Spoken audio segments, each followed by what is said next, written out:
रामायण के सभी पात्रों को तो आप जानते ही होंगे, लेकिन एक सवाल है, आखिर रामायण में त्रिजटा कौन थी और वह किसकी पुत्री थी और आखिर उसने माता सीता का इतना साथ क्यों दिया और अंत तक उनका ध्यान क्यों रखा?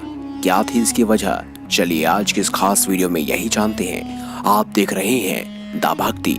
अगर अभी तक आपने हमारे चैनल को सब्सक्राइब नहीं किया तो देर किस बात की, अभी चैनल को सब्सक्राइब करें और बेल आइकन जरूर दबाएं ताकि ऐसी ही खास लेटेस्ट अपडेटेड वीडियोस आपको जानने और सुनने को मिलती रहे, क्योंकि दा भक्ति में ही है असली शक्ति।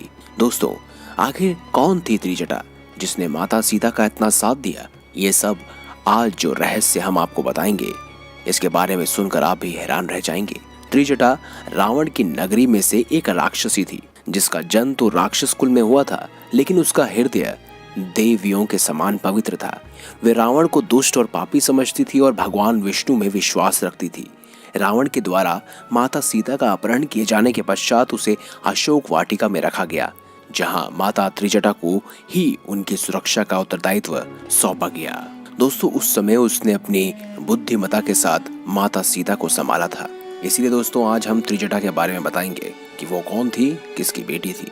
दोस्तों, त्रिजटा के जन्म के बारे में वाल्मीकि रामायण और तुलसीदास की रामचरितमानस में तो नहीं बताया गया, लेकिन कुछ अन्य भाषाओं में त्रिजटा के बारे में अलग अलग विवरण सुनने को मिलते हैं। सबसे प्रमुख मान्यता के अनुसार त्रिजटा को रावण के छोटे भाई विभीषण और उनकी पत्नी सरमा की पुत्री बताया गया है। कुछ अन्य रामायण में त्रिजटा और रावण और विभीषण की बहन के रूप में उसको दर्शाया गया है। किसी भी बात को प्रमाणिक तौर पर नहीं कहा जा सकता, लेकिन ये निश्चय है कि उनका जन्म एक राक्षस कुल में हुआ था। फिर भी उसके अंदर राक्षसी प्रवृत्ति के गुण नामात्र थे।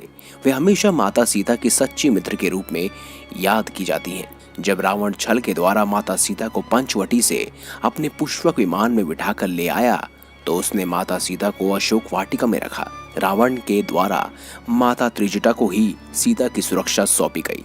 सभी राक्षसियों का प्रमुख उन्हें बनाया गया।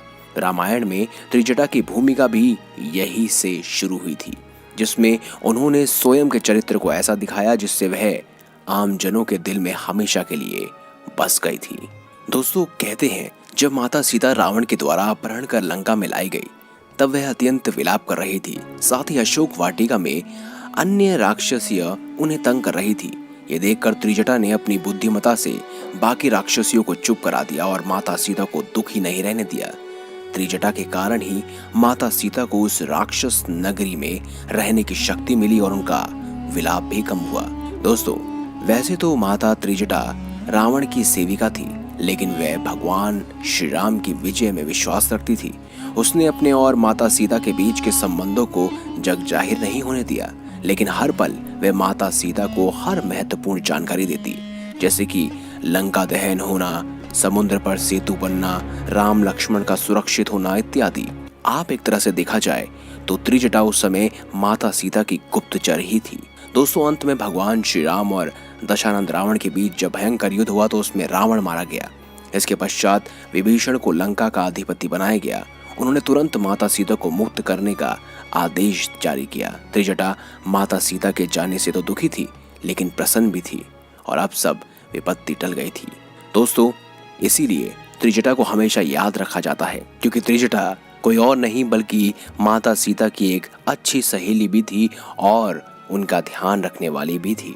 तो दोस्तों, अगर आपको हमारी ये खास जानकारी, ये वीडियो अच्छी लगी हो तो इस वीडियो को लाइक करें, हमारे चैनल को सब्सक्राइब करें और ज्यादा से ज्यादा शेयर अवश्य कीजिएगा। मिलेंगे अगली बार एक नई खास वीडियो के साथ। तब तक के लिए बहुत बहुत धन्यवाद। देखते रहिए दा भक्ति, क्योंकि इसी में है असली शक्ति।